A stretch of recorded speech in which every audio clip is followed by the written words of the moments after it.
Praegu, sel hetkel, kui te kuulate neid sõnu, ujub teie aju koljus. Mitte metafoorselt, mitte poeetiliselt, vaid täiesti füüsiliselt. Teie aju kaalub umbes 1,4 kilogrammi ja see ujub cerebrospinaalvedelikus nagu astronaut kosmosejaamas. Aga siin on šokeeriv erinevus. Teie aju teab, kus on üles. Astronautide aju unustab selle ära. 2016 aastal avaldas Michigani ülikooli teadlaste meeskond uuringu, mis muutis kõike, mida me arvasime teadvat inimaju kohta. Nad tegid magnetresonantstomograafia skanneeringuid 26 astronaudile enne ja pärast kosmosesse lendu. Mitte kohe pärast maandumist, vaid nädalaid hiljem, kui organism oli juba taastunud. Tulemused olid nii häirivad, et NASA keeldus esialgu neid kommenteerimast. Kujutage ette, et teie aju, see 3 naela kaaluv organ, mis loeb praegu neid sõnu, mõistab nende tähendust, tunneb teie keha asendit ruumis, hakkab aeglaselt nihkuma. Mitte kasvajast, mitte traumast, vaid lihtsalt seetõttu, et gravitatsioon kadus. Dr. Donna Roberts, uuringu juhtiv autor, kirjeldas seda nii. Me nägime, kuidas aju tõuseb koljus ülespoole, nagu õhupall, mis lastakse vee alt lahti. Aga see polnud kõige hullem osa. Inimaju on evolutsiooni meistriteos, mis kujunes välja 4 miljardi aasta jooksul ühes konkreetses keskkonnas. Keskkond, kus alati on üks konstant, gravitatsioon. 9,8 meetrit sekundis ruudus, iga sekund, iga päev, kogu teie elu. Teie aju ei pea selle üle järele mõtlema. See lihtsalt teab, kus on all. Kuni see enam ei tea. Kui astronaut jõuab rahvusvahelisse kosmosejaama, algab midagi veidrat. Esimesed tunnid on täis iiveldust ja desorientatsiooni. See on tuntud kui kosmosehaigus. Aga organism kohaneb. Paari päeva pärast tundub kõik normaalne. Astronaudid hõljuvad, töötavad, naeravad kaamerate ees. NASA raportid näitavad, kõik korras. Aga sügaval nende kolju sees toimub midagi, mida ei saa tunda. Midagi, mida ei saa peatada. Cerebrospinaalvedelik. See läbipaistev vedelik, mis ümbritseb teie aju ja selgroogu, hakkab käituma teisiti. Maa peal surub gravitatsioon selle allapoole. Teie aju asub koljus täpselt seal, kus ta peab asuma. Aga nullgravitatsioonis vedelik jaotub ühtlaselt ja aju, mis enam ei koge allapoole tõmbavat jõudu, hakkab tõusma. Dr. Roberts ja tema meeskond mõõtsid seda millimeetrite täpsusega. Pärast lühiajalist lendu, 2 nädalat orbiidil, oli aju nihkunud keskmiselt 5 millimeetrit ülespoole. 5 millimeetrit ei tundu palju, aga teie kolju sees, kus iga struktuur on täpselt paigutatud, kus iga millimeeter loeb, on see katastroof. Väike aju, see peopesa suurune struktuur teie pea tagaosas, mis kontrollib tasakaalu ja koordinatsiooni, oli kokku surutud. Mitte kahjustatud, mitte hävitatud, aga füüsiliselt deformeerunud. Nagu käsn, mida surutakse aeglaselt kokku. Ja siis nad vaatasid neid astronaute, kes olid kosmoses veetnud kauem. Palju kauem. Scott Kelly, 37 aastat vana, kui ta esimest korda kosmosesse lendas. 2015 aastal alustas ta missiooni, mis pidi kestma 344 päeva. Peaaegu aasta. Tema kaksikvend Maak jäi maale. Täiuslik kontrollgrupp geneetiliselt identse DNA-ga. Kui Scott tagasi tuli, tegid teadlased talle MRI. Siis veel ühe. Siis veel ühe 6 kuud hiljem. Tulemused olid ühesed. Tema aju oli muutunud. Ja erinevalt lühiajaliste lendude astronautidest, tema aju ei taastunud.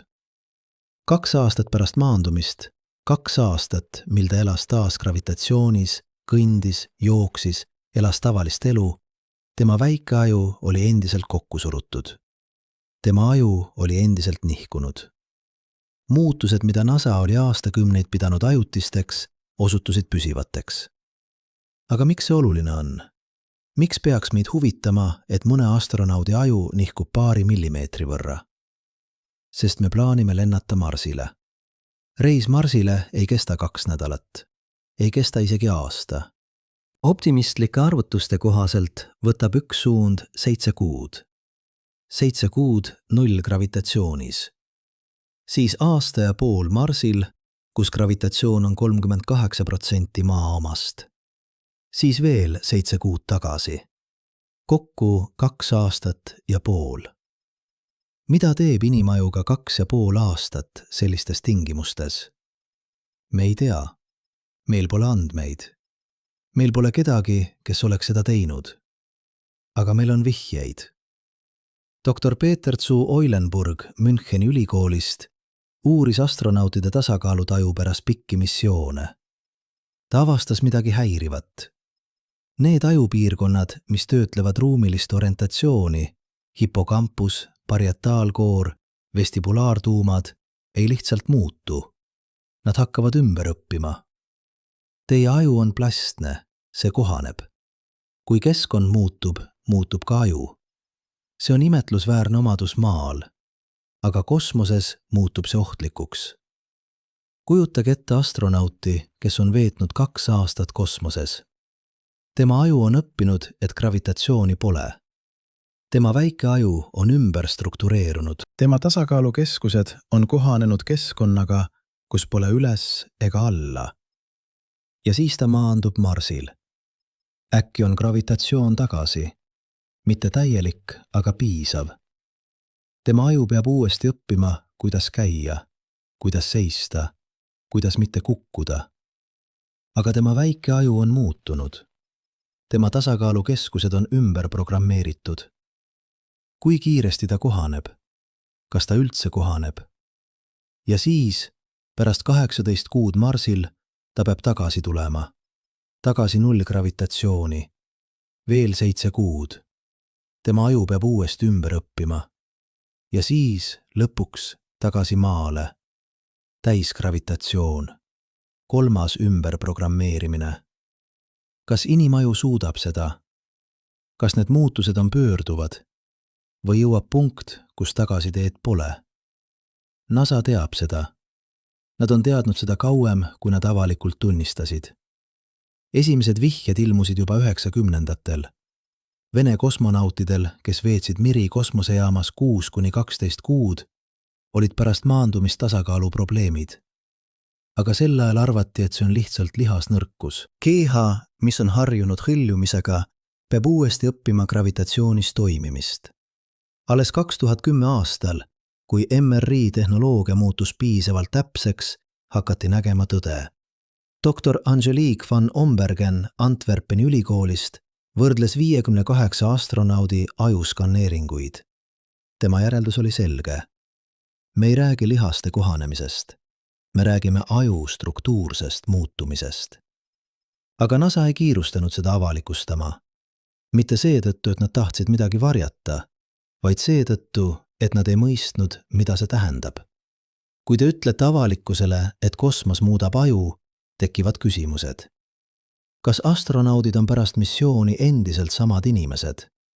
Kas nende otsustusvõime on mõjutatud? Kas nad võivad juhtida lennukit? Kas nad võivad teha operatsioone? Kas nad võivad olla vanemad?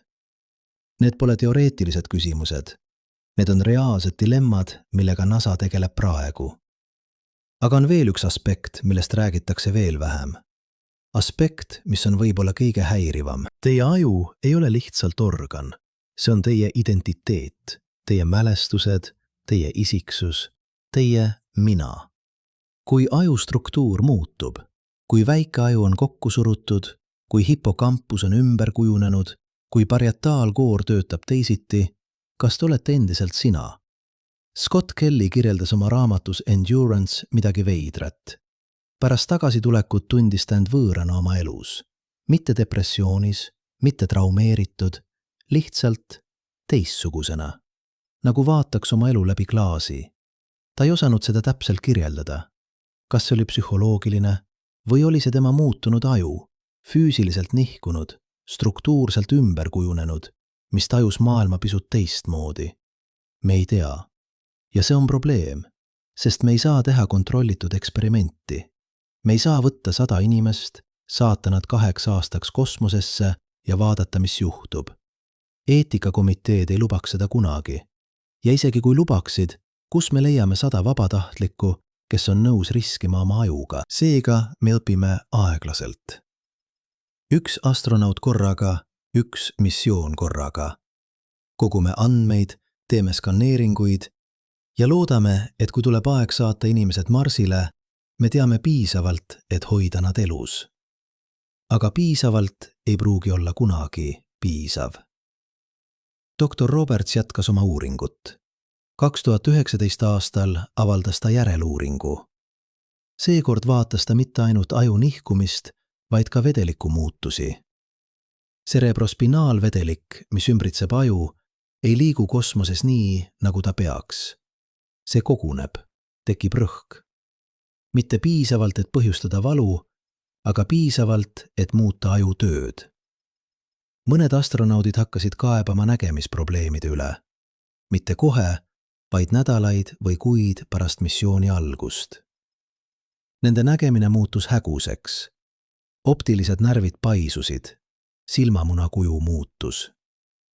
NASA nimetas seda Visual Impairment Intracranial Pressure sündroomiks. 5. Umbes 60% astronautidest, kes veedavad kosmoses üle 6 kuu, areneb see välja ja mõnedel ei parane see kunagi täielikult. Kujutage ette Marsi missiooni. 6 astronauti, 7 kuud lennul. 1 neist, statistiliselt 3 neist, hakkab kaotama nägemist. Aeglaselt, märkamatult. Kuni 1 päev nad ei näe enam piisavalt hästi, et maanduda või navigeerida või lugeda instrumente. Mis te siis teete? Te olete miljoneid kilomeetreid maast. Pole võimalik tagasi pöörata. Pole võimalik kedagi asendada. Te lihtsalt jätkate ja loodame. See on reaalsus, millega me silmitsi seisame. Aga aju muutused ei piirdu ainult tasakaalu ja nägemisega. Hiljutised uuringud on näidanud midagi veel häirivamat.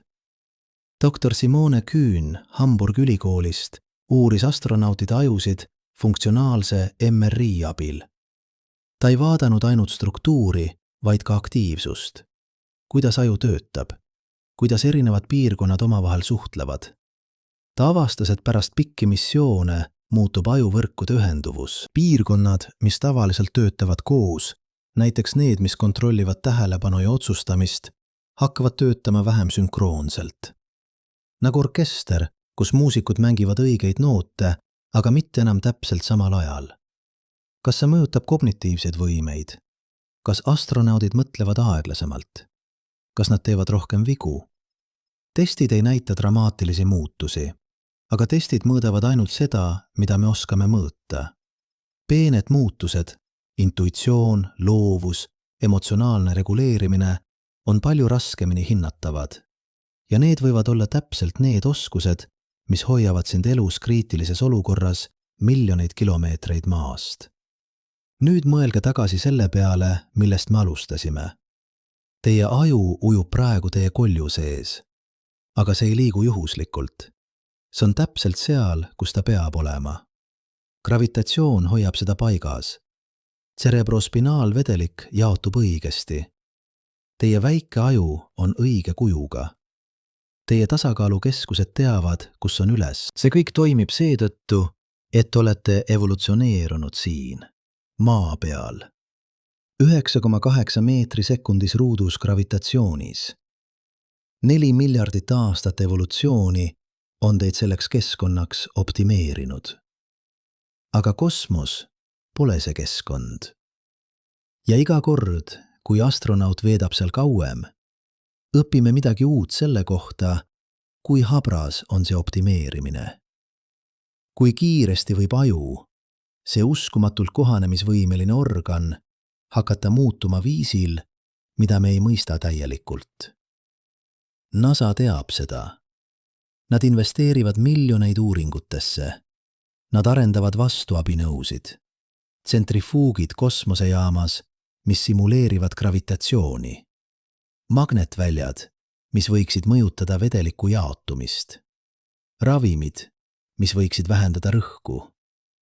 Aga kõik need on eksperimentaalsed. Kõik need on testitud ainult lühiajaliselt. Ja keegi ei tea, kas nad töötavad piisavalt hästi, et kaitsta astronaute 2,5 aasta pikkusel Marsi-missioonil. Sest tõde on see, me ei ole evolutsioneerunud kosmosereisijateks. Me oleme evolutsioneerunud maa elanikeks. Ja iga samm, mida me astume selles planeedis kaugemale, viib meid kaugemale keskkonnast, mille jaoks meie keha ja eriti meie aju on loodud. Kas see tähendab, et me ei peaks minema? Ei. Aga see tähendab, et me peame olema ausad selle suhtes, millega me silmitsi seisame. Astronaudid, kes lähevad Marsile, ei tule tagasi samadena. Nende luud on nõrgemad, nende lihased on väiksemad, nende südamed on kohanenud madalama koormusega ja nende ajud, need 3 naela kaaluvad organid, mis teevad meist inimesed, on füüsiliselt muutunud. Küsimus pole selles, kas see juhtub. Küsimus on selles, kas me suudame neid muutusi hallata. Kas me suudame astronaute aidata kohaneda? Kas me suudame neid kaitsta kõige hullemate tagajärgede eest? Ja kas me suudame neid tuua tagasi inimestena, kes suudavad elada maal, planeedil, mis on nüüd neile võõras? Aga mis täpselt juhtub ajuga, kui gravitatsioon kaob? Mitte lihtsalt see nihkub või see muutub, vaid täpselt millimeetrite ja molekulide tasandil, mis toimub teie kolju sees. Vastus algab kohast, mida enamik meist ei tea isegi eksisteerivat. Teie aju ja kolju vahel on ruum. Mitte tühi ruum, vaid täidetud läbipaistva vedelikuga, mida nimetatakse cerebrospinaalvedelikuks. Iga päev toodab teie aju umbes 500 milliliitrit seda vedelikku. See voolab ümber aju, ümber selgroo ja siis imendub tagasi vereringesse. Täielik tsükkel võtab umbes 6–8 tundi. See vedelik pole lihtsalt polster. See on transpordisüsteem. See kannab toitaineid ajukoesse. See eemaldab jääkaineid. See reguleerib rõhku ja kõige tähtsam, see hoiab teie aju ujumas täpselt õiges positsioonis. Maa peal töötab see süsteem täiuslikult. Gravitatsioon tõmbab vedeliku allapoole. Rõhk on suurem teie aju alumises osas, väiksem ülemises osas. See gradient, see peen erinevus rõhus, hoiab aju tsentreeritud, nagu õhupall basseinis, mis ei tõuse pinnale ega vajugi põhja, vaid jääb täpselt sinna, kuhu te selle asetate. Aga kosmoses see gradient kaob. Doktor Noam Alperin Miamis asuvas Miami ülikoolis on veetnud viimased 8 aastat selle vedeliku uurimisega. Ta kasutas spetsiaalset MRI tehnikat, mis võimaldab mõõta mitte ainult vedeliku hulka, vaid ka selle liikumist, voogu, rõhku, dünaamikat. Tema avastused olid hämmastavad. Esimese 2 nädala jooksul kosmoses suureneb vedeliku hulk aju ümber keskmiselt 25% võrra. 25%. Kujutage ette, et teie kolju, mis on jäik, luust, karp, mis ei saa laieneda, äkki sisaldab veerand võrra rohkem vedelikku. Kuhu see vedelik läheb? See ei kao, see ei saa välja, see lihtsalt ümber jaotub ja see surub. Alperin mõõtis rõhku aju erinevates osades. Maa peal on rõhk aju alumises osas umbes 10–15 millimeetrit elavhõbedasammast kõrgem kui ülemises osas. Väike erinevus, aga piisav. Kosmoses see erinevus kaob, rõhk ühtlustub. Ja siis, paradoksaalselt, hakkab rõhk ülemises osas tõusma.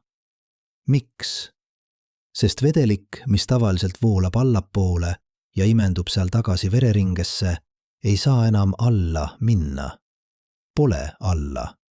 Seega see koguneb, eriti aju ülaosas, eriti piirkondades, kus on kõige rohkem veresooni.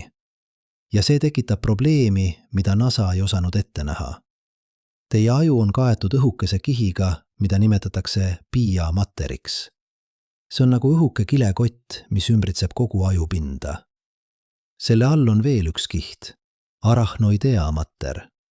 Ja nende kahe vahel on ruum, subarachnoidaalruum, kust cerebrospinaalvedelik voolab. Selles ruumis on väikesed struktuurid, mida nimetatakse arachnoidaalseteks granulatsioonideks.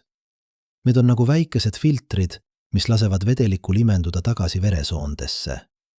Maa peal töötavad nad täiuslikult, aga kosmoses, kui rõhk muutub, hakkavad nad käituma teisiti. Doktor Donna Roberts avastas midagi šokeerivat. Pärast pikki missioone olid mõnede astronautide arachnoidaalsed granulatsioonid suurenenud. Mitte natuke, vaid 2–3 korda. Nagu need struktuurid üritaksid kompenseerida muutunud rõhku, aga ei suutnud.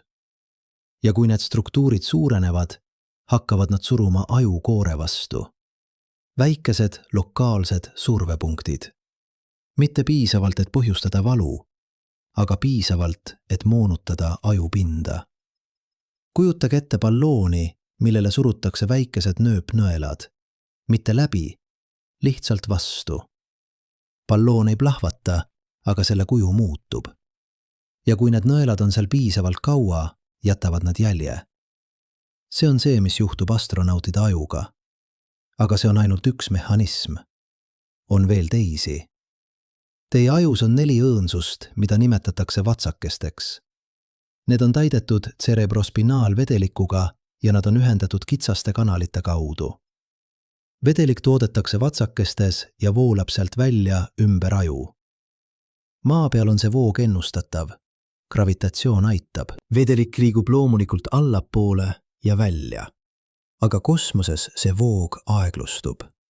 Mõnes piirkonnas see peaaegu peatub. Doktor Larry Kramer Texase ülikoolist Houstonis uuris seda nähtust. Ta kasutas spetsiaalset MRI tehnikat, mis võimaldab visualiseerida vedeliku voogu reaalajas. Ta skanneeris astronaute enne lendu, kohe pärast maandumist ja siis regulaarselt kuude jooksul. Tema avastus: vatsakesed suurenevad. Mitte dramaatiliselt, aga mõõdetavalt. Keskmiselt 8–12%. Ja see suurenemine ei kao kiiresti. Mõnedel astronautidel olid vatsakesed endiselt suurenenud 6 kuud pärast maandumist. Miks oluline on? Sest vatsakeste suurus on seotud ajurõhuga. Suurenenud vatsakesed võivad viidata suurenenud rõhule. Ja suurenenud rõhk võib kahjustada ajukoodi. Aga siin on paradoks. Kui teadlased mõõdavad otse ajurõhku, invasiivse protseduuri abil, kus õhuke sond sisestatakse kolju, nad ei leia alati kõrgenenud rõhku. Mõnikord on rõhk normaalne, mõnikord isegi madalam kui tavaliselt. Kuidas see võimalik on? Kuidas võivad vatsakesed olla suurenenud, aju nihkunud, aga rõhk normaalne? Vastus on see, et me mõõdame valet asja. Traditsiooniline ajurõhu mõõtmine annab ühe numbri, keskmine rõhk kogu ajus. Aga aju pole homogeenne. Erinevates piirkondades on erinev rõhk. Ja kosmoses need erinevused muutuvad. Doktor Michael Stenger California ülikoolist San Diegos välja töötatud uue mudeli. Ta nimetas seda kompartmentaliseeritud rõhu hüpoteesiks. Idee on lihtne. Kosmoses ei tõuse rõhk ühtlaselt kogu ajus, vaid teatud piirkonnad, eriti aju ülaosa, eriti piirkonnad ümber vatsakeste, kogevad lokaalset rõhutõusu, samas kui teised piirkonnad kogevad langust. See selvitab paljusid paradokse.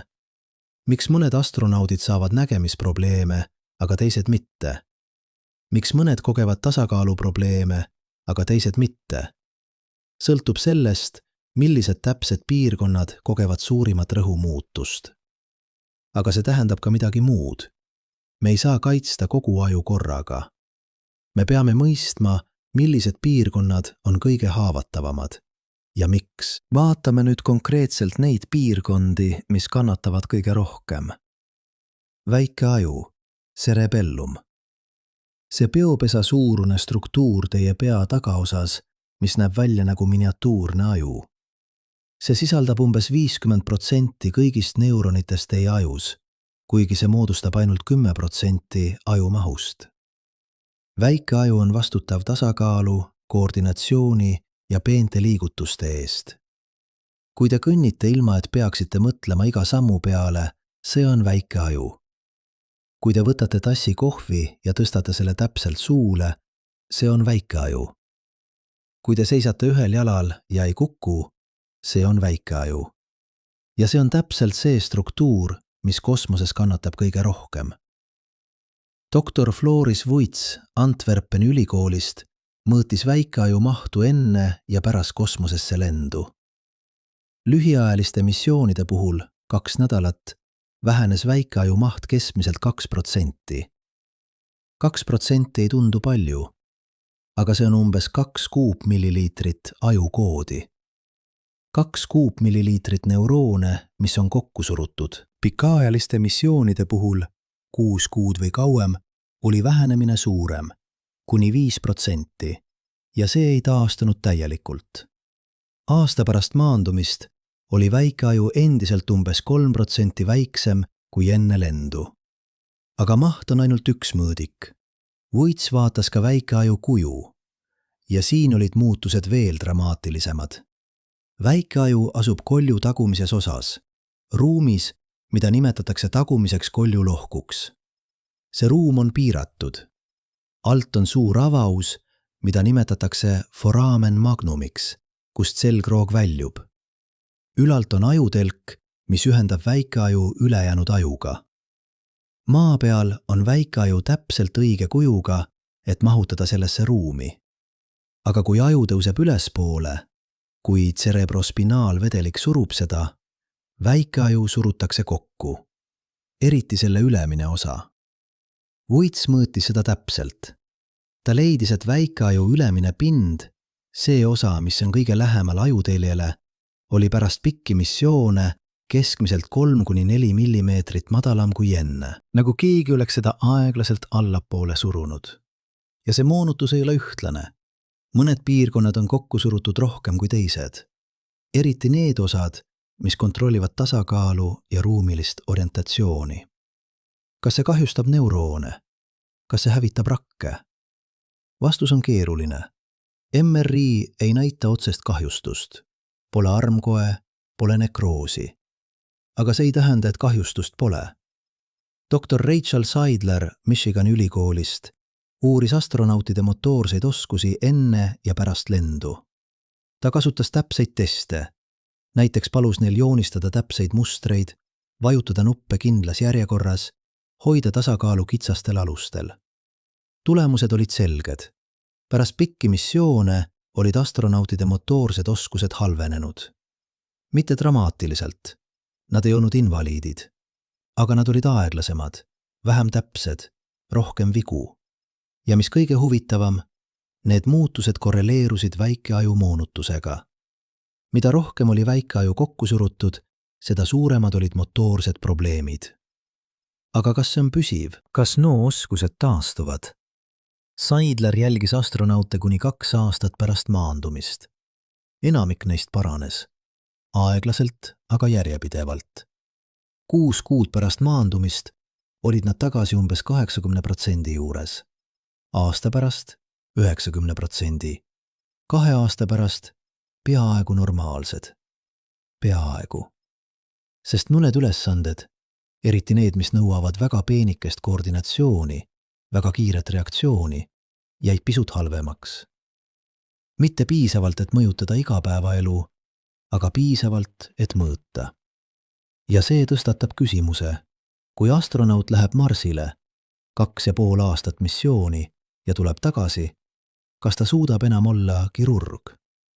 Kas ta suudab enam olla piloot? Kas ta suudab enam teha tööd, mis nõuab absoluutset täpsust? Me ei tea, sest meil pole kedagi, kes oleks seda teinud. Aga väikeaju pole ainus piirkond, mis kannatab. Hippocampus. See merepähkli kujuline struktuur teie aju sügavuses, mõlemal pool. See on vastutav mälu eest, eriti ruumilise mälu eest. Kui te mäletate, kuidas jõuda oma koju, see on hippocampus. Kui te mäletate, kus te jätsite oma võtmed, see on hipokampus. Ja see on üks väheseid ajupiirkondi, kus täiskasvanud inimestel tekivad uued neuronid, neurogenees. Iga päev sünnib teie hipokampuses umbes 700 uut neurooni. Enamik neist sureb paari nädala jooksul. Aga need, mis jäävad ellu, integreeritakse olemasolevasse võrgustikku ja aitavad luua uusi mälestusi. Kosmoses see protsess häirub. Dr. Charles Limoli California ülikoolist Irvines ei uurinud astronaute. Ta uuris hiiri. Aga mitte tavalisi hiiri. Hiiri, kes olid kokku puutunud kosmilise kiirgusega. Kosmos pole tühi. See on täis kiirgust. Mitte ainult päikesekiirgust, vaid ka galaktilist kosmilise kiirgust. Kõrge energiaga osakesed, mis tulevad väljastpoolt meie päikesesüsteemi. Maa magnetväli kaitseb meid nende eest. Aga kosmoses, eriti sügavas kosmoses, teel Marsile, pole seda kaitset. Limoli kiiritatud hiiri kontrollitud kogustes kosmilise kiirgusega. Siis ta uuris nende ajusid. Tulemused olid häirivad. Neurogenees hipokampuses vähenes umbes 40% võrra. Uued neuronid, mis sündisid, olid vähem tõenäoliselt ellu jäävad. Ja need, mis jäid ellu, olid vähem ühendatud teiste neuronidega. Aga mis kõige huvitavam, hiirtel tekkisid käitumisprobleemid. Nad olid vähem uudishimulikud, vähem motiveeritud uurima uusi keskkondi ja neil oli raskusi ruumiliste ülesannete õppimisel. Kas sama juhtub inimestega? Me ei tea täpselt, sest me ei saa võtta astronautide ajukoest biopsiat. Me ei saa vaadata otse, mis toimub nende hipokampuses, aga on vihjeid.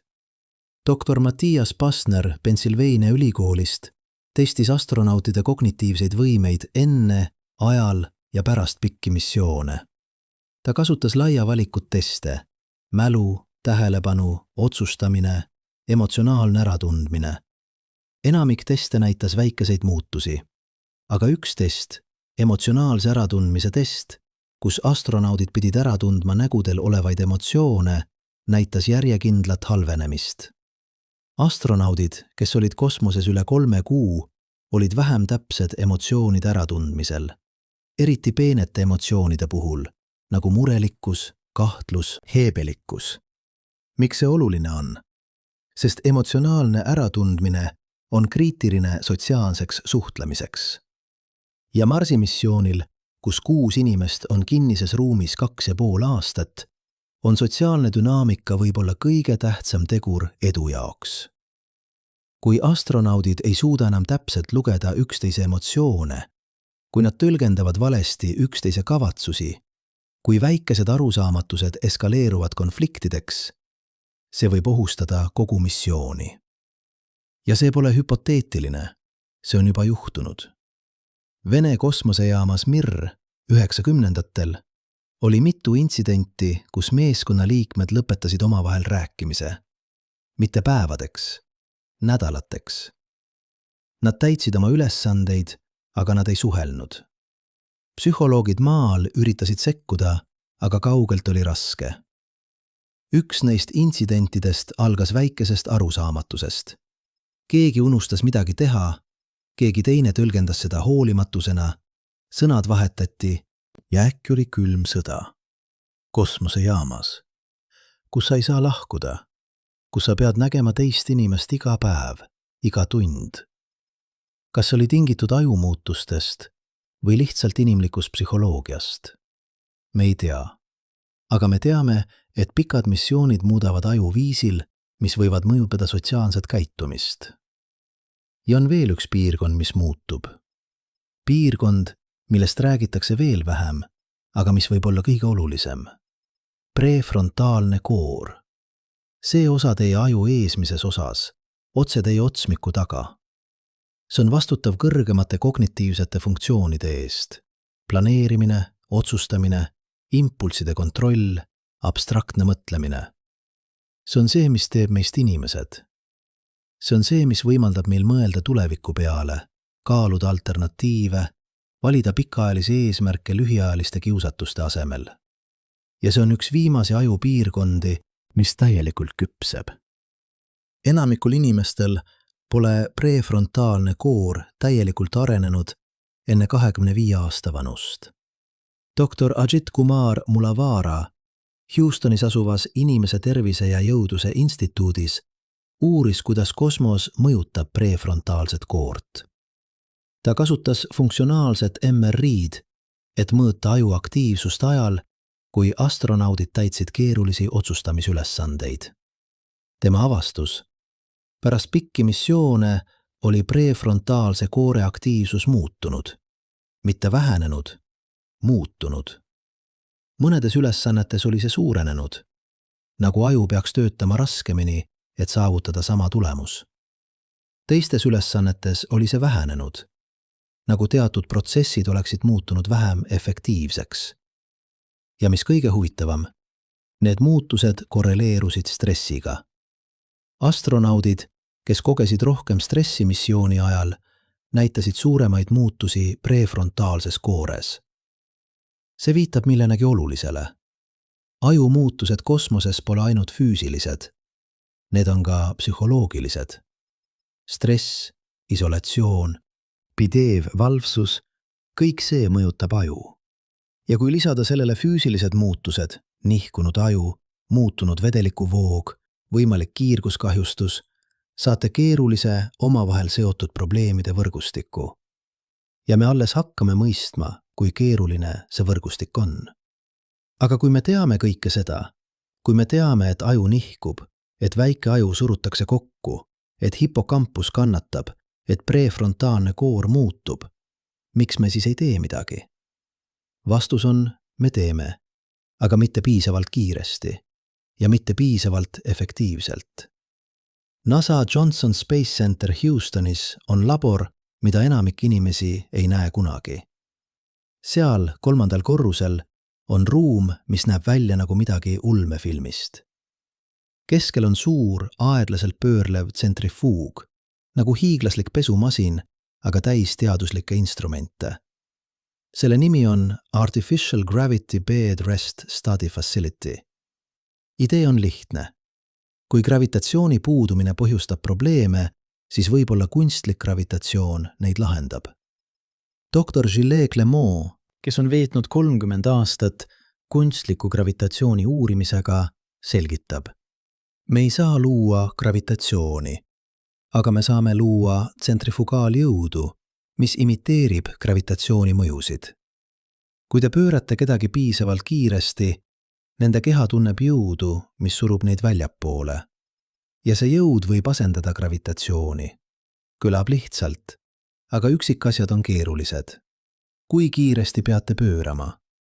Kui suur peab tsentrifuug olema? Kui kaua peab astronaut seal olla iga päev? Ja kõige tähtsam, kas see töötab? Esimesed eksperimendid olid julgustavad, aga mitte veenvad. 2017 aastal viis NASA läbi uuringu, kus vabatahtlikud veetsid 60 päeva voodis pea allapoole kallutatud.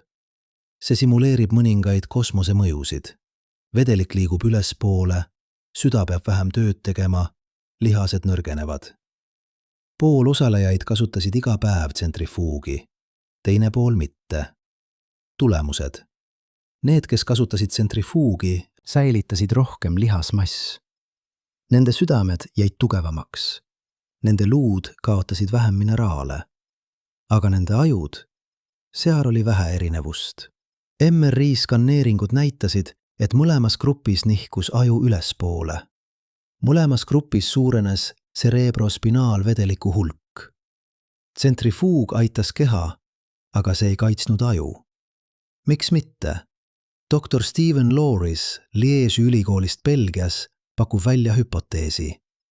Probleem on see, et aju muutused ei ole ainult gravitatsiooni puudumise tõttu. Need on ka vedeliku dünaamika tõttu. Ja tsentrifuug ei muuda vedeliku dünaamikat piisavalt. Kui te pöörate kogu keha, veri ja vedelik liiguvad jalgadesse. Aga aju sees, seal on muutused minimaalsed. Seega NASA hakkas otsima teisi lahendusi. Üks idee, negatiivne rõhk alumises keha pooles. Kujutage ette seadet, mis näeb välja nagu suur vakuumkott teie jalgade ümber. See loob negatiivse rõhu, imeb õhku välja ja see tõmbab verd ja vedelikku allapoole. Nagu gravitatsioon, aga ilma gravitatsioonita. Vene kosmonautid on kasutanud sarnast seadet nimega Chibis alates 70. aastatest. Nad sisenevad sellesse iga päev 30–40 minutiks. Ja see aitab. Nende südamed jäävad tugevamaks. Nende vererõhk on stabiilsem pärast maandumist. Aga kas see aitab aju? Seda pole kunagi korralikult testitud. 2019 aastal pakkus doktor Michael Stenger välja uue lähenemise. Mitte lihtsalt negatiivne rõhk jalgades, vaid kombinatsioon. Negatiivne rõhk all, positiivne rõhk ülal. Idee on luua rõhugradient, imiteerida seda, mis toimub maal, kus rõhk on suurem all ja väiksem ülal.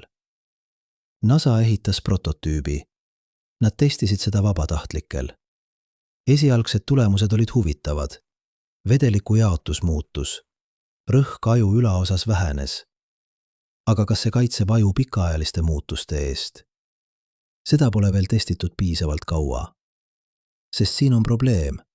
Kõik need eksperimendid tehakse maal või lühiajaliste lendude ajal. Aga Marsi missioon kestab 2,5 aastat. Ja me ei saa testida midagi nii kaua enne, kui me tegelikult läheme. See on klassikaline Catch-22. Me ei tea, kas lahendus töötab, kuni me seda proovime. Aga me ei saa seda proovida, kuni me oleme kindlad, et see töötab. Seega NASA otsib teisi võimalusi, radikaalsemat võimalusi. Üks neist on magnetväljad. Teie aju töötab elektriga. Iga mõte, iga tunne, iga liigutus on elektriliste signaalide tulemus, mis liiguvad neuronite vahel. Ja kus on elekter, seal on ka magnetväljad. Doktor Alvaro Pascual Leone Harvardi ülikoolist on veetnud 20 aastat transkraniaalse magnetstimulatsiooni uurimisega.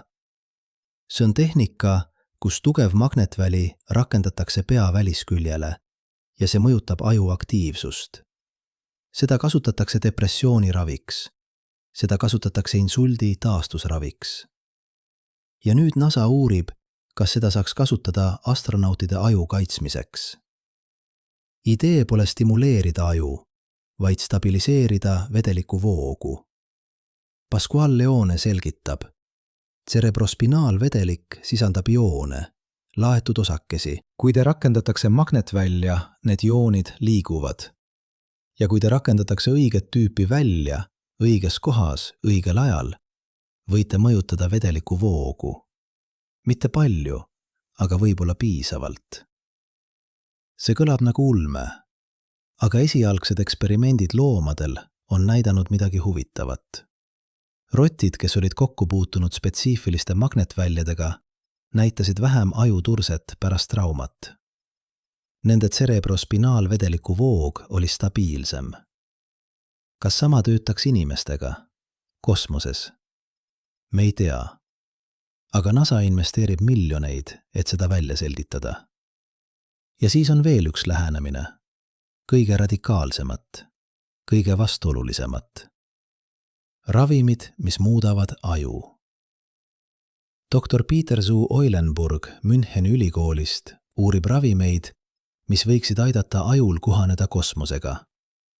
Mitte ravimid, mis ravivad haigust, vaid ravimid, mis muudavad aju töötamist nii, et see talub paremini muutunud keskkonda.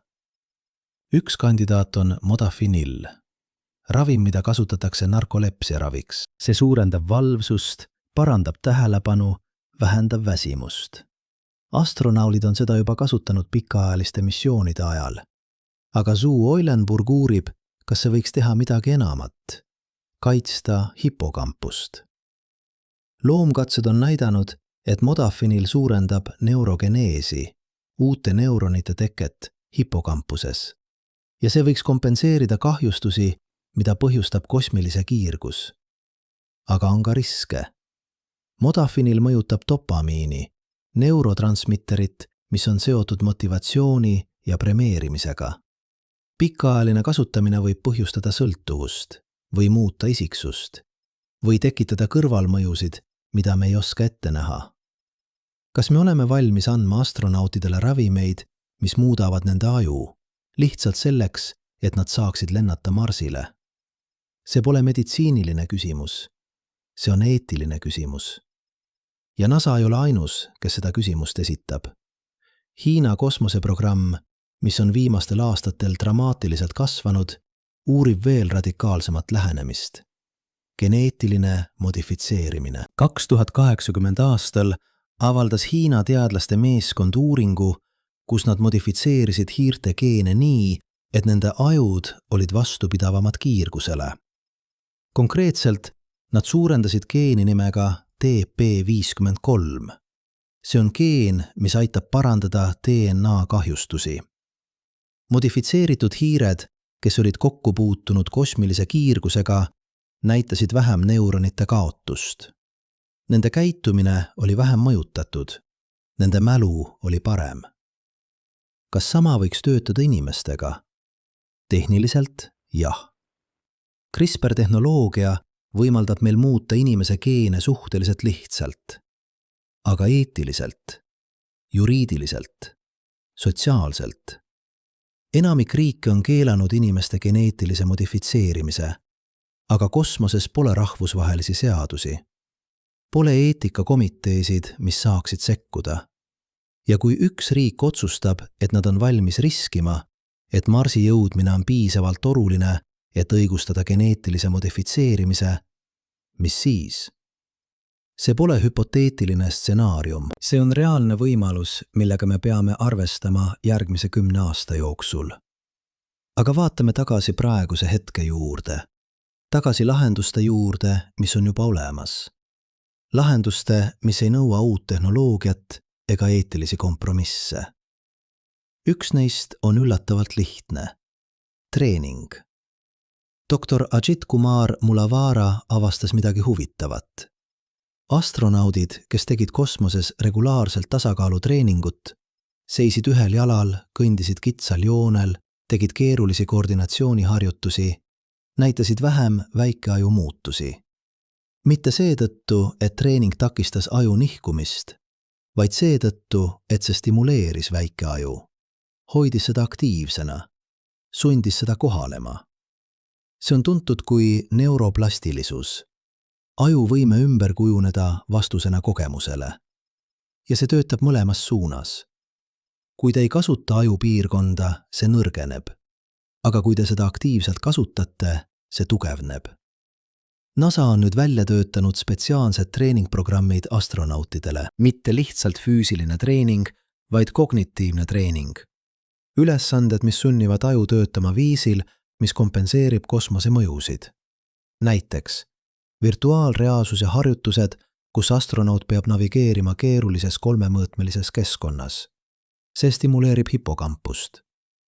Või kiired otsustamisülesanded, mis nõuavad prefrontaalse koore intensiivset kasutamist. Või peened motoorsed ülesanded, mis hoiavad väikeaju aktiivsena. Kas see töötab? Osaliselt. Astronaudid, kes teevad neid harjutusi regulaarselt, taastuvad kiiremini pärast maandumist. Nende kognitiivsed testid on paremad. Nende tasakaal normaliseerub kiiremini. Aga see ei väldi muutusi täielikult. Aju nihkub ikkagi.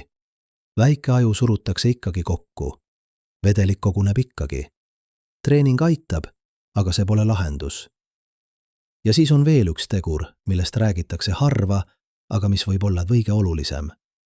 Individuaalsed erinevused. Mitte kõik astronaudid ei reageeri kosmosele ühtemoodi. Mõned näevad suuri muutusi, teised minimaalseid. Mõned taastuvad kiiresti, teised aeglaselt. Miks? Dr. Rachel Seidler uuris seda küsimust viimased 5 aastat. Ta võrdles astronautide geene, nende füsioloogiat, nende psühholoogilist profiili. Ja ta leidis midagi huvitavat.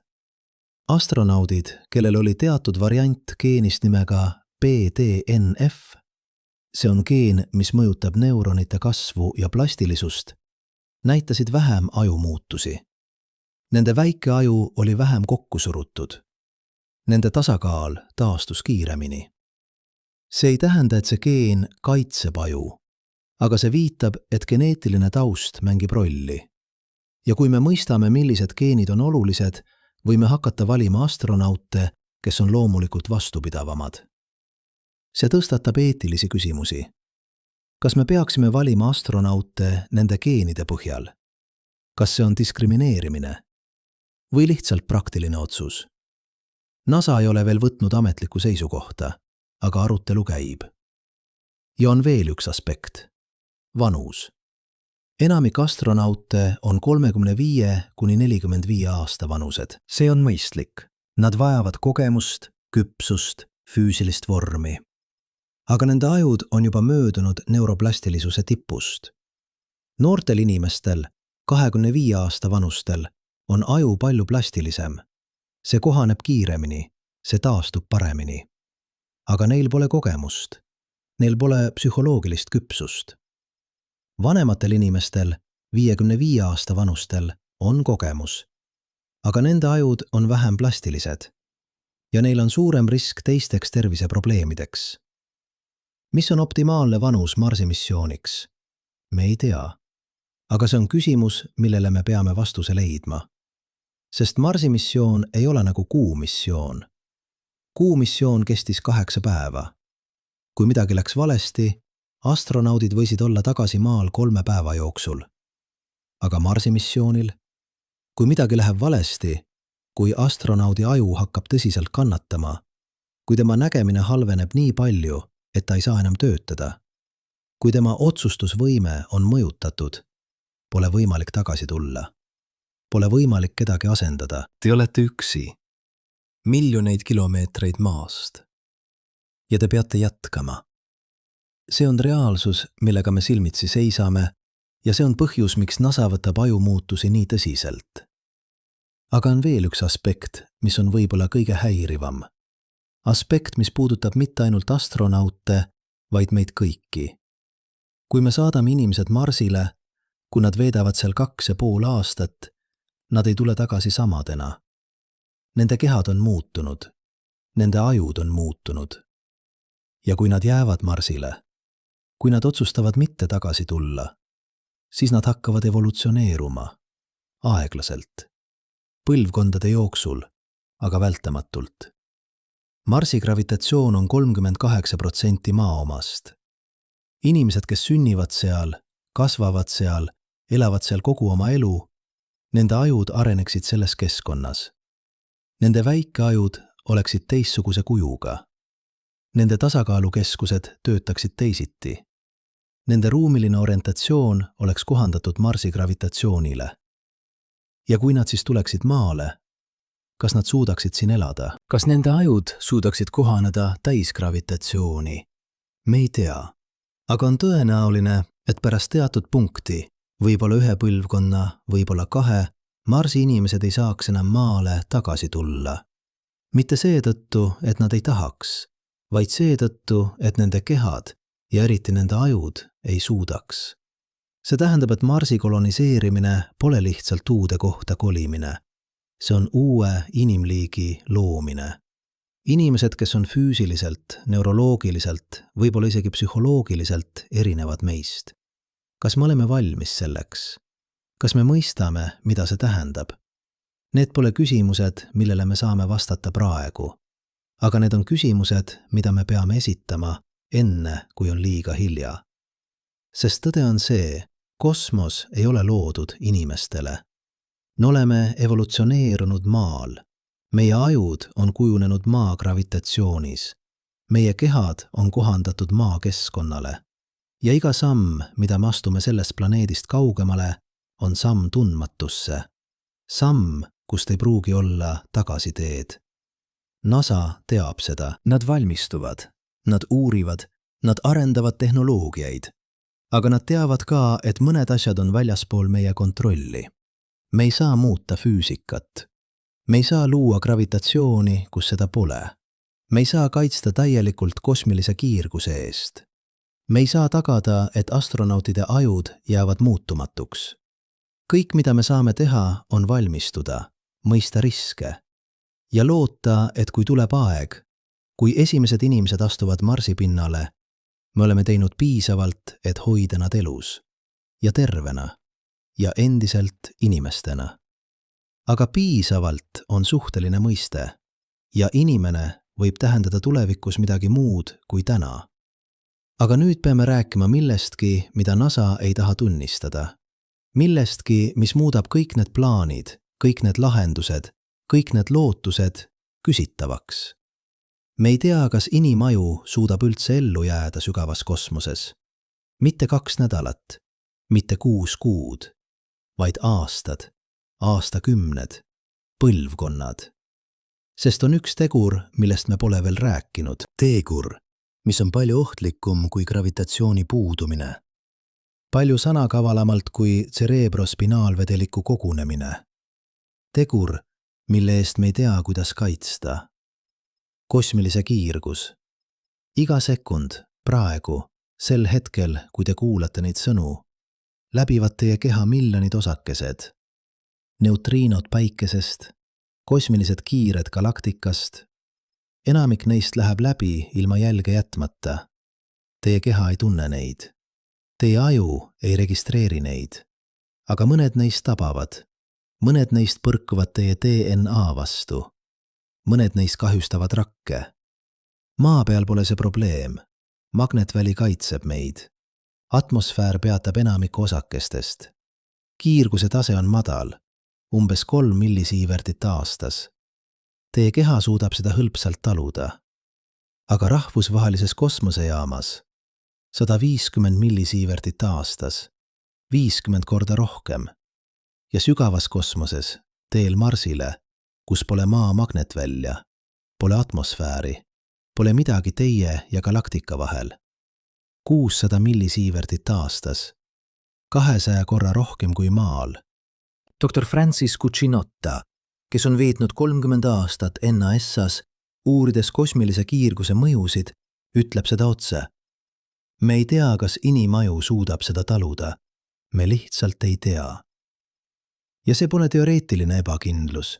See on fundamentaalne teadmiste lünk, sest me ei saa testida seda maal.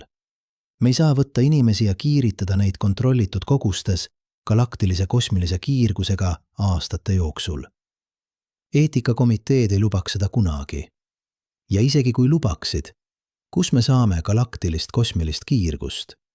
Seda pole maal. Seda pole isegi kosmosejaamas. Ainus koht, kus seda on sügav kosmos. Ja ainus viis seda testida on minna sinna. Aga enne kui me seda teeme, vaatame, mida me teame. Mida me oleme õppinud loomadelt. Ja miks see on nii häiriv? Dr. Charles Limoli eksperimendid hiirtega, need, millest me varem rääkisime, näitasid midagi, mis pani NASA teadlased öösiti ärkvel olema. Haired, kes olid kokku puutunud kosmilise kiirgusega, isegi suhteliselt madalate annustega, võrreldavad 6 kuu missiooniga, näitasid püsivaid käitumismuutusi. Mitte kohe, vaid kuude pärast.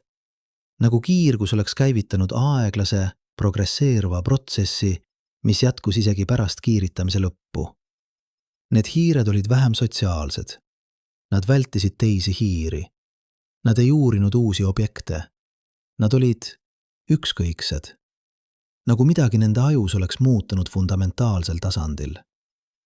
Kui Limoli uuris nende ajusid, leidis ta midagi šokeerivat. Neuronite dendriidid, need väikesed harud, mis ühendavad neuroone omavahel, olid kahjustatud. Mitte hävitatud, aga moonutatud. Lühemad, vähem hargnenud, vähem ühendatud. Ja mis kõige hullem, see kahjustus oli laialdaselt levinud. Mitte ainult ühes ajupiirkonnas, vaid hipokampuses, prefrontaalses koores, amüktalas, kõikjal. Kas sama juhtub inimestega? Me ei tea täpselt, aga on vihjeid. 2021 aastal avaldas doktor Donna Roberts uue uuringu. Seekord ta ei vaadanud ainult ajustruktuuri, ta vaatas ka valget ainet. Need neuronite kiud, mis ühendavad erinevaid ajupiirkondi. Valge aine on nagu ajukaabeldus. Kui hall aine on arvutid, siis valgeaine on kaablid, mis neid ühendavad. Ja kui need kaablid on kahjustatud, ei saa aju korralikult töötada, isegi kui arvutid on terved. Roberts kasutas spetsiaalset MRI tehnikat, mida nimetatakse diffusiooni tensorpildistuseks. See võimaldab mõõta, kui hästi vesi liigub mööda neuronite kiude. Kui kiud on terved, vesi liigub sirgjooneliselt. Kui kiud on kahjustatud, vesi liigub juhuslikult. Tema tulemused. Astronaudid, kes olid veetnud kosmoses üle 6 kuu, näitasid vähenenud diffusiooni mitmes valgeaine piirkonnas, eriti nendes, mis ühendavad prefrontaalset koort teiste piirkondadega.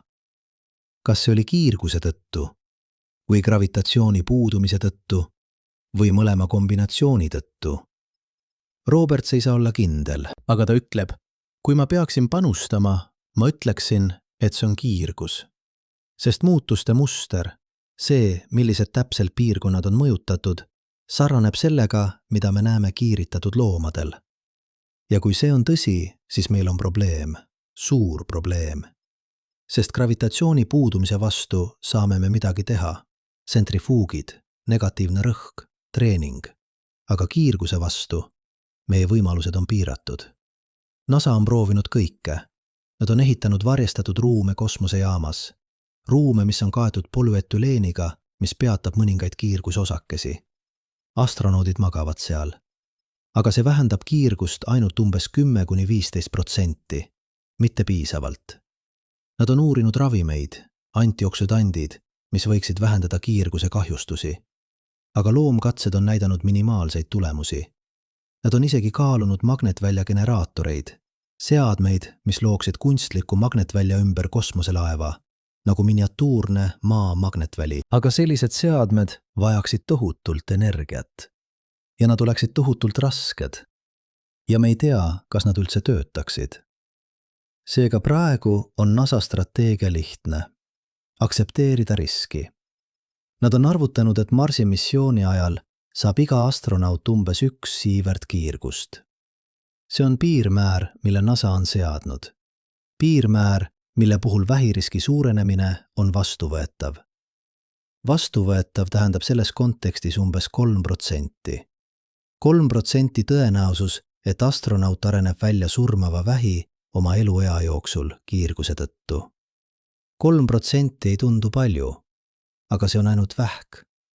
See ei arvesta ajukahjustusi, südamehaigusi, silmaprobleeme, immuunsüsteemi nõrgenemist ja mis kõige tähtsam, see ei arvesta pikaajalisi progresseeruvaid mõjusid, mida me ei oska ette näha. Sest siin on asi. Kiirguse kahjustus on kumulatiivne. Iga osakene, mis tabab teie DNA'd, jätab jälje. Enamik neist jälgedest parandatakse. Teie rakud on uskumatult head DNA parandamisel. Aga mitte kõik. Mõned jäävad. Ja aja jooksul need kogunevad. Dr. Honglu Wu California ülikoolist uuris seda nähtust hiirtel. Ta kiiritatud neid väikeste annustega, võrreldavad sellega, mida astronaut saaks 1 päeva jooksul kosmoses. Siis ta ootas 6 kuud, aasta, 2 aastat.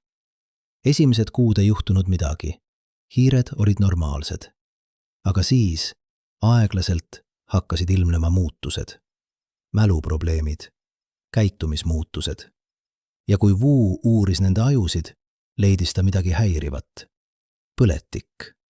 Mitte äge põletik, mitte nagu infektsioon või trauma, vaid krooniline madala taseme põletik.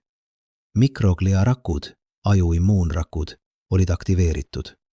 Ja nad jäid aktiveerituks kuude jooksul, aastate jooksul. Aktiveeritud mikrogliarakud toodavad põletikulisi molekule ja need molekulid kahjustavad neuroone aeglaselt, märkamatult, aga vältamatult. Wu nimetas seda kiirguse indutseeritud neurodegeneratsiooniks ja see sarnaneb häirivalt Alzheimeri tõvega. Kas astronaudid, kes lähevad Marsile, arendavad välja Alzheimeri taolise seisundi?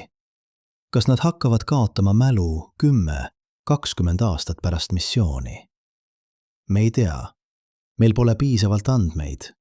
Meil pole astronaute, kes oleksid veetnud piisavalt kaua sügavas kosmoses ja elanud piisavalt kaua pärast seda. Aga võimalus on seal. Ja see on hirmutav. Nüüd ma tean, mida te mõtlete. Te mõtlete, see kõlab nagu pseudoteadus. See kõlab nagu hirmutamine. NASA ei saadaks inimesi Marsile, kui see oleks nii ohtlik. Ja te oleksite õigus olla skeptiline. Te peaksite olema skeptiline. Aga siin on asi. NASA ei ütle, et see pole ohtlik. Nad ütlevad, et risk on vastuvõetav. Ja vastuvõetav on subjektiivne. Doktor Kuchinotta, sama teadlane, kes on veetnud 30 aastat kiirguse uurimisega, lahkus NASAst 2013 aastal. Mitte seetõttu, et ta oli pensionile jäänud, vaid seetõttu, et ta ei nõustunud enam NASA riskihinnangutega. Intervjuus Nature ajakirjale ta ütles: NASA alahindab riski. Nad kasutavad mudeleid, mis põhinevad andmetel, mida meil pole. Nad ekstrapoleerivad lühiajalistest missioonidest pikaajaliste missiooni juurde ja nad eeldavad, et aju reageerib kiirgusele samamoodi nagu teised organid. Aga aju on erinev. Ajuneuronid ei regenereeru. Kui nad on kahjustatud igaveseks. NASA vastas, et nende mudelid on parimad, mis meil on, ja nad on õiged. Aga parimad, mis meil on, ei tähenda piisavalt head. Ja siin on teine asi, mida NASA ei rõhuta. Individuaalsed erinevused. Mõned inimesed on loomulikult vastupidavamad kiirgusele. Nende rakud on paremad DNA parandamisel. Nende immuunsüsteem on tugevam. Nende ajud on vähem tundlikud põletikule. Teised on haavatavamad, palju haavatavamad. Dr. Janice Huff Johns Hopkinsi ülikoolist uuris geneetilisi tegureid, mis mõjutavad kiirguse tundlikkust. Ta leidis, et teatud variantid geenidest, mis on seotud DNA parandamisega, geenid nagu XRCC1, BRCA1, ATM, võivad muuta inimese 2–3 korda tundlikumaks kiirguse kahjustustele. Kui NASA valib astronaute Marsi missiooniks, kas nad peaksid testima nende geene? Kas nad peaksid välistama need, kes on geneetiliselt haavatavamad? See on eetiline miinaväli. Ühelt poolt see on praktiline. Miks saata keegi, kes on suurema riskiga? Teiselt poolt see on diskrimineerimine geneetilise informatsiooni põhjal. NASA ei ole veel võtnud ametlikku seisukohta, aga arutelu käib. Ja see muutub üha intensiivsemaks. Sest tõde on see, me ei saa kaitsta kõiki. Me ei saa garanteerida, et iga astronaut tuleb tagasi terve ajuga. Kõik, mida me saame teha, on valida need, kellel on parim võimalus. Ja loota. Aga lootus pole strateegia. Vaatame nüüd kõige hullemat stsenaariumi. Stsenaariumi, millest NASA räägib ainult suletud uste taga. Kujutage ette. 6 astronauti on teel Marsile. Nad on veetnud kosmoses juba 5 kuud. Veel 2 kuud jäänud. Ja siis üks neist hakkab käituma veidrat. Esialgu on see peenike. Ta on rohkem ärritunud. Ta unustab väikeseid asju. Ta teeb vigu, mida ta ei teeks tavaliselt. Meeskond märkab. Aga nad ei ütle midagi. Sest kosmos on stressirohke. Igaüks on väsinud. Igaüks on pinge all. Aga siis see halveneb. Ta hakkab nägema asju, mis pole seal. Ta kuuleb hääli. Ta muutub paranoiliseks. Ta arvab, et teised meeskonnaliikmed vandenõu tema vastu. Mis te teete? Te olete miljoneid kilomeetreid maast. Pole psühhiaatrit, pole haiglat, pole võimalust kedagi evakueerida. Ja mis kõige hullem? Te ei tea, kas see on psühholoogiline kriis või neuroloogiline kriis. Kas see on stress või kas tema aju on füüsiliselt kahjustatud kiirguse tõttu? NASA on välja töötanud protokollid selliste stsenaariumide jaoks. Aga need protokollid on ebapiisavad. Esimene samm. Psühholoogiline tugi maalt. Aga sideviivitus Marsile on kuni 20 minutit. Te ei saa pidada reaalajas vestlust. Te ei saa teha terapeutilisi seanssi. Teine samm. Ravimid. Kosmoselaeval on antipsühhootikumid, rahustid, antidepressandid.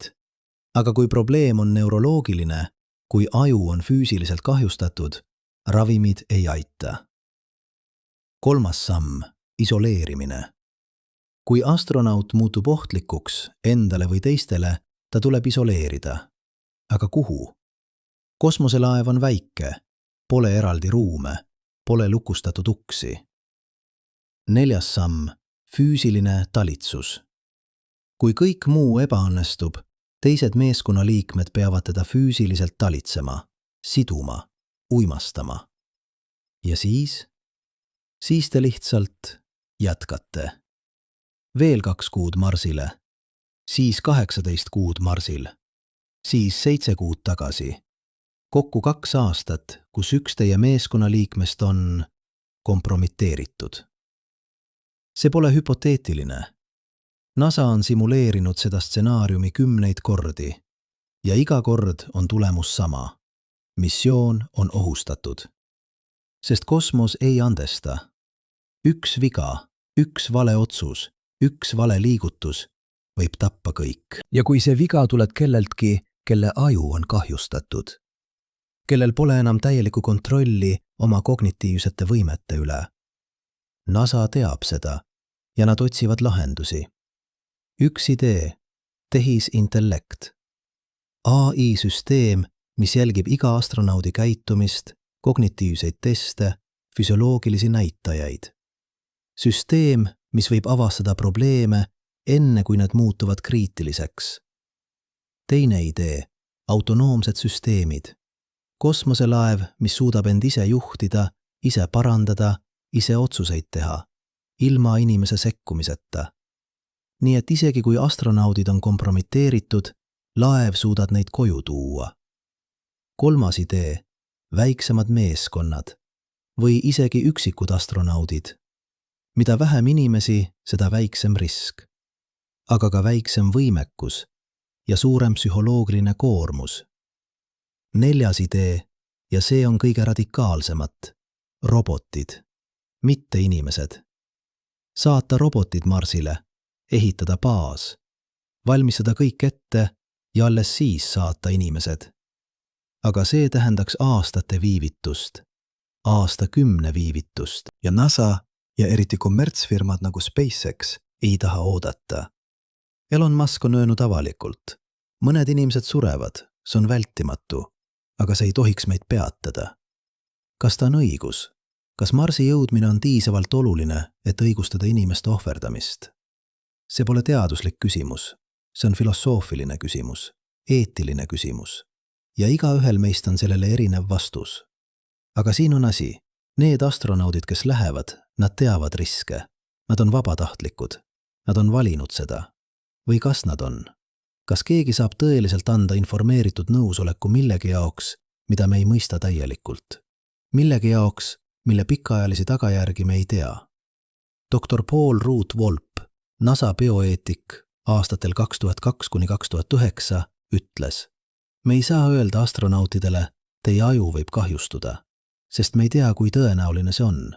Me ei tea, kui tõsine see võib olla. Me ei tea, kas see on pöörduv. Me lihtsalt ei tea. Ja kui me ei tea, kuidas saame me küsida kelleltki, et ta riskiks? Aga astronaudid on eriline tüüp inimesi. Nad on harjunud riskiga. Nad on harjunud tundmatusega. Nad on valitud just seetõttu, et nad suudavad toime tulla ebakindlusega. Scott Kelly, astronaut, kes veetis peaaegu aasta kosmoses, ütles intervjuus: kas ma teadsin, et mu aju võib muutuda? Jah. Kas see muutis midagi? Ei. Sest mõned asjad on suuremad kui üks inimene. Mõned asjad on väärt riski.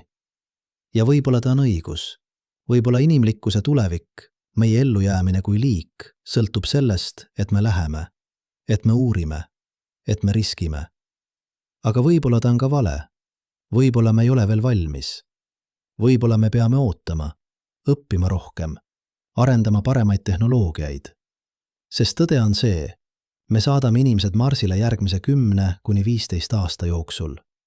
See pole küsimus kas, see on küsimus millal. Ja kui see juhtub, Kui esimesed astronaudid astuvad Marsi pinnale, me ei tea, mis nendega juhtub.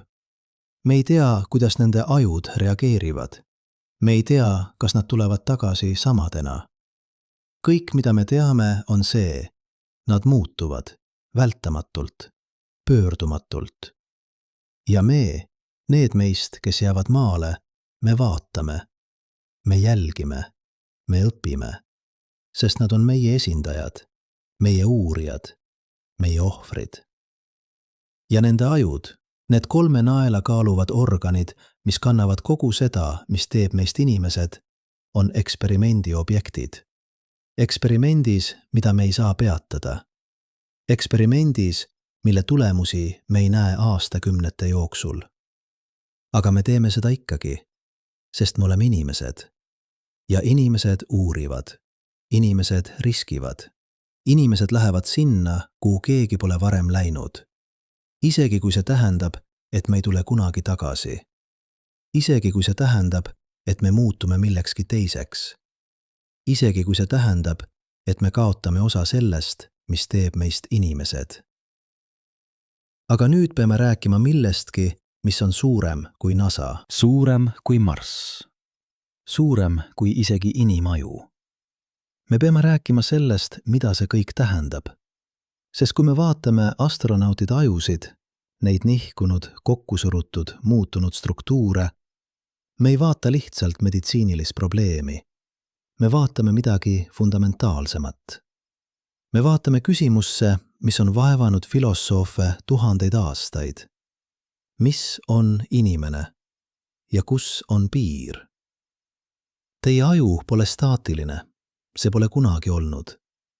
Iga kogemus, mida te elate, iga raamat, mida te loete, iga vestlus, mida te peate, iga koht, kuhu te lähete, muudab teie aju.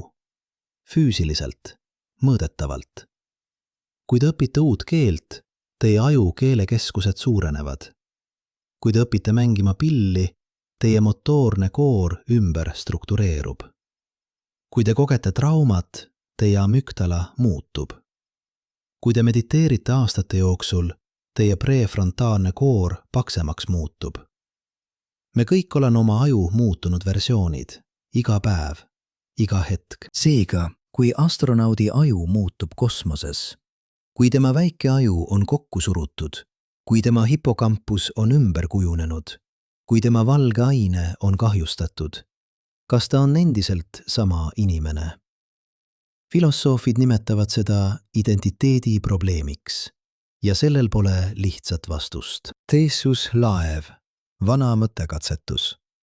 Laev, mille iga laud, iga nael, iga purje asendatakse aja jooksul. Lõpuks pole ühtegi originaalset osa. Kas see on endiselt sama laev? Teie keha asendab enamiku oma rakke iga 7–10 aasta jooksul. Teie nahk, teie luud, teie veri, aga teie neuronid, enamik neist jäävad samaks kogu teie elu. Need on teie püsivus, teie järjepidevus. Aga kui need neuronid muutuvad, kui nende ühendused ümber struktureeruvad, kui nende funktsioon muutub, kas te olete endiselt teie? Dr. Thomas Metzinger, saksa filosoof, kes on veetnud aastakümneid teadvuse uurimisega, ütleb, quote, 64. Mina on illusioon, kasulik illusioon, aga ikkagi illusioon. Pole püsivat, muutumatut mina. On ainult protsess. Pidev voog kogemusi, mälestusi, tajusid. Ja kui see voog muutub, kui aju, mis seda voogu genereerib, muutub, siis mina muutub ka.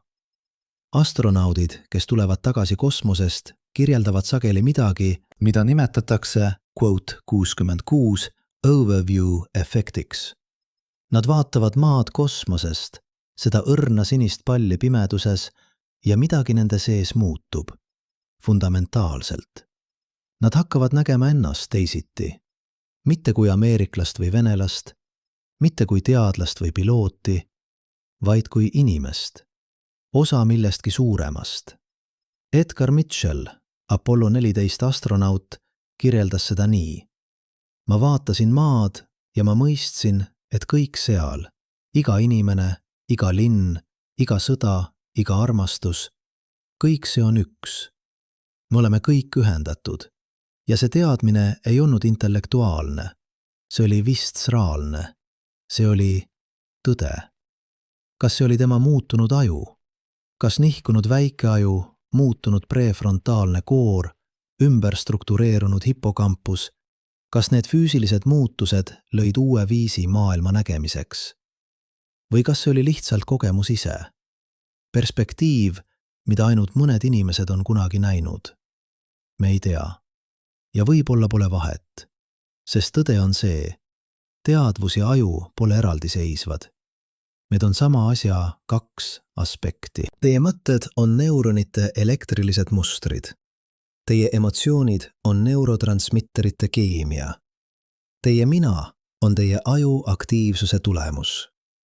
Muuda aju ja te muudate mina. See pole filosoofiline abstraktsioon, see on neuroloogiline fakt.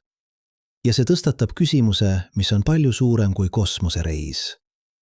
Kui me hakkame muutma inimaju, kas siis kosmoses või geneetilise modifitseerimisega või tehisintellekti integreerimisega, me hakkame muutma seda, mis tähendab olla inimene.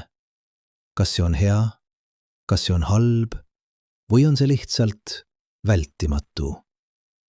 Evolutsioon ei peatu.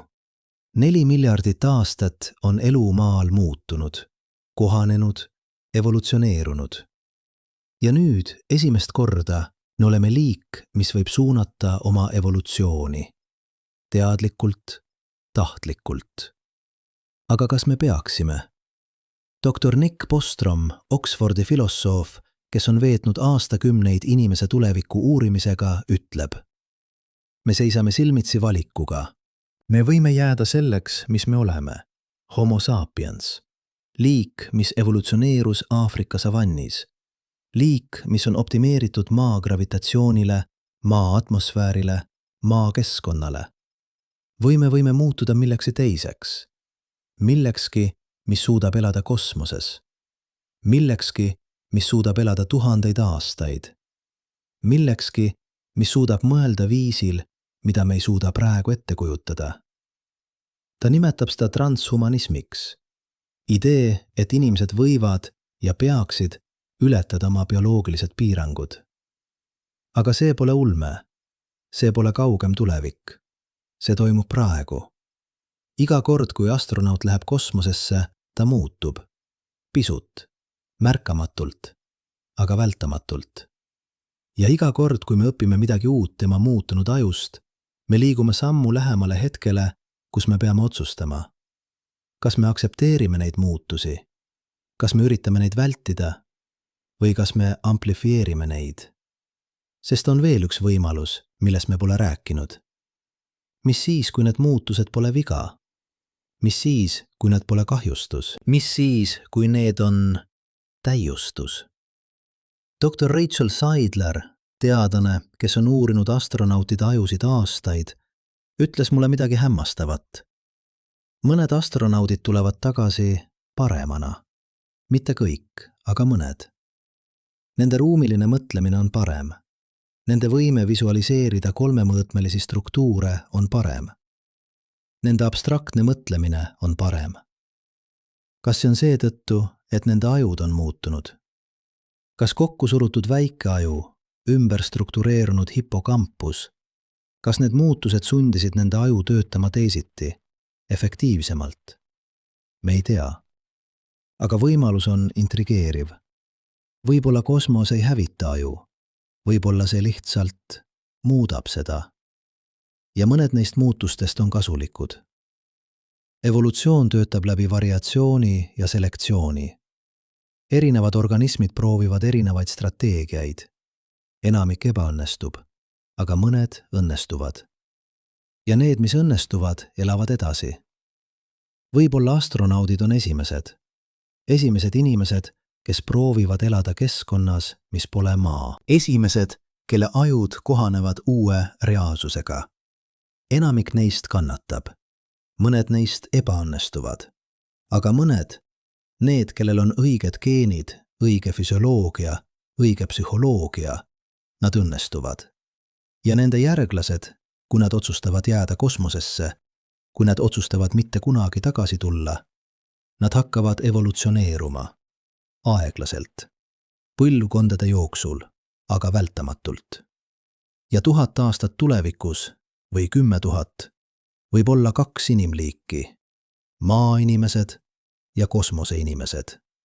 Erinevad ajud, erinevad kehad, erinevad viisid mõelda, tunda, eksisteerida. Kas nad on endiselt inimesed või midagi muud? See pole küsimus, millele me saame vastata praegu, aga see on küsimus, mida me peame esitama. Aga on veel midagi, mida me ei tea, midagi, mis võib olla kõige olulisem. Me ei tea, mis on teadvus. Me teame, et aju genereerib seda. Me teame, et neuronid, sünapside, neurotransmitterid, kõik see on vajalik. Aga me ei tea, kuidas. Me ei tea, miks. Filosoofid nimetavad seda keeruliseks probleemiks teadvuse kohta. Kuidas füüsiline süsteem, neuronid, mis tulistavad elektrilisi signaale, loob subjektiivse kogemuse? Kuidas ajukoor, mis töötleb visuaalset informatsiooni, loob kogemuse punasest? Kuidas molekulid loovad tähenduse? Me ei tea.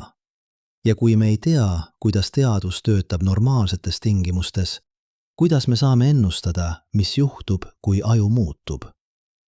Kui struktuurid nihkuvad, kui ühendused ümber kujunevad, kui keemia muutub? Võib-olla midagi ei juhtu. Võib-olla teadvus jääb samaks, sama mina, lihtsalt pisut teistsuguses ajus. Või võib-olla midagi fundamentaalset muutub. Võib-olla viis, kuidas astronaut kogeb reaalsust, kuidas ta näeb värve, kuidas ta tunneb aega, kuidas ta mõistab ruumi, muutub viisil, mida me ei suuda ette kujutada. Dr. Anil Seth, Briti neuroloog, kes on veetnud aastakümneid teadvuse uurimisega, ütleb: teadvus pole aken reaalsusesse. See on kontrollitud hallutsinatsioon. Teie aju loob mudeli maailmast, põhinedes sensoorsele informatsioonile ja varasematele kogemustele, ja see mudel on teie reaalsus.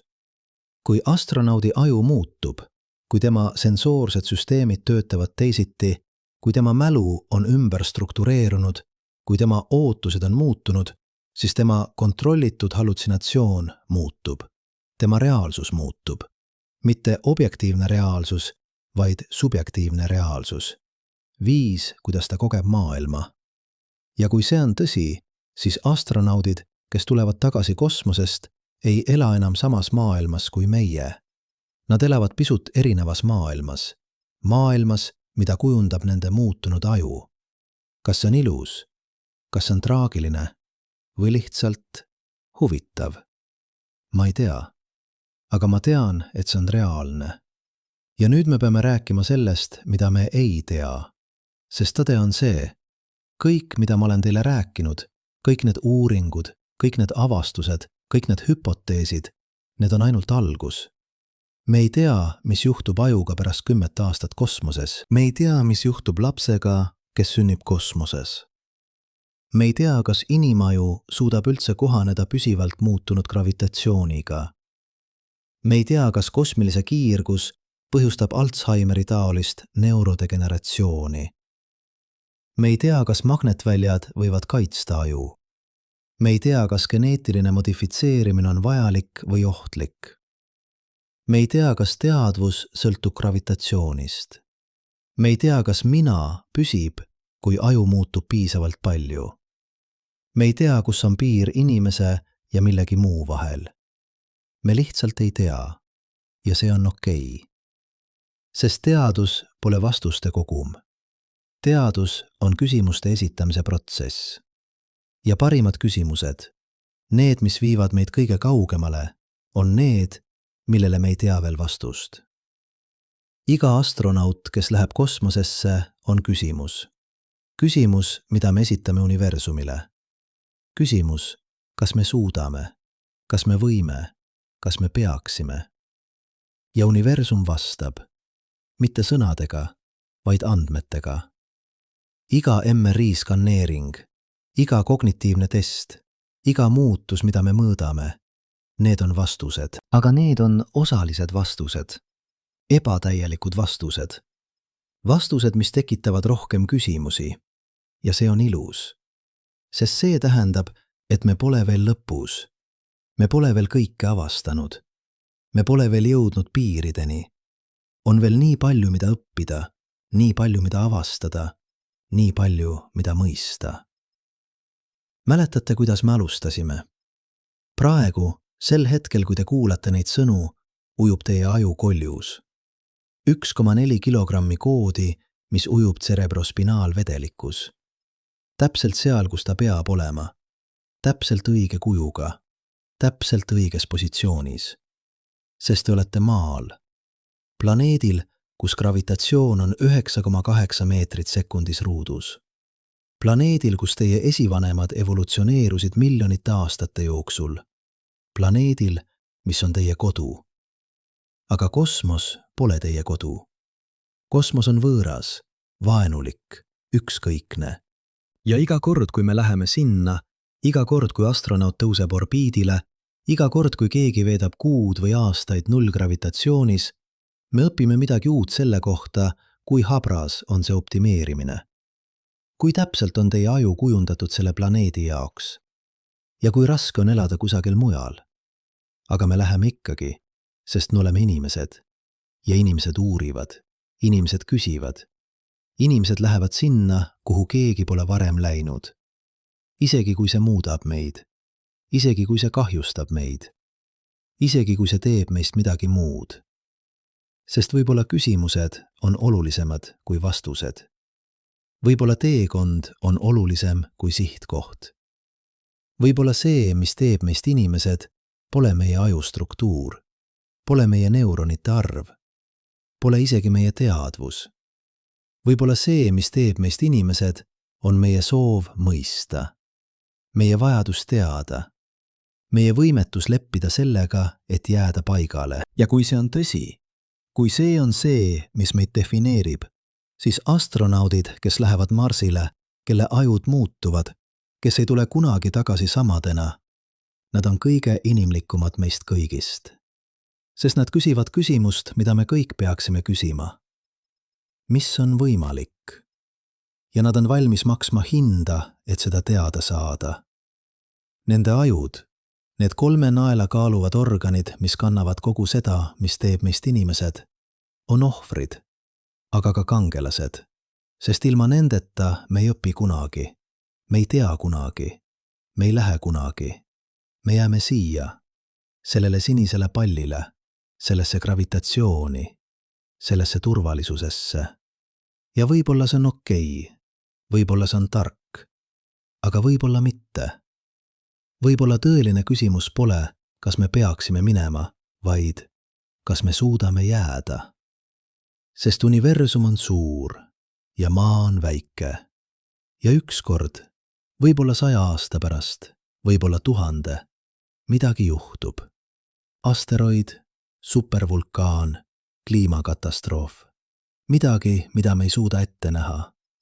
Ja kui me oleme siis endiselt ainult siin, ainult sellel planeedil, ainult selles gravitatsioonis, ainult nende ajudega, siis me kaome. Aga kui me oleme läinud, kui me oleme õppinud elama kosmoses, kui meie ajud on kohanenud, muutunud, evolutsioneerunud, siis me elame edasi. Mitte kui homo sapiens, vaid kui midagi uut. Midagi, millel pole veel nime.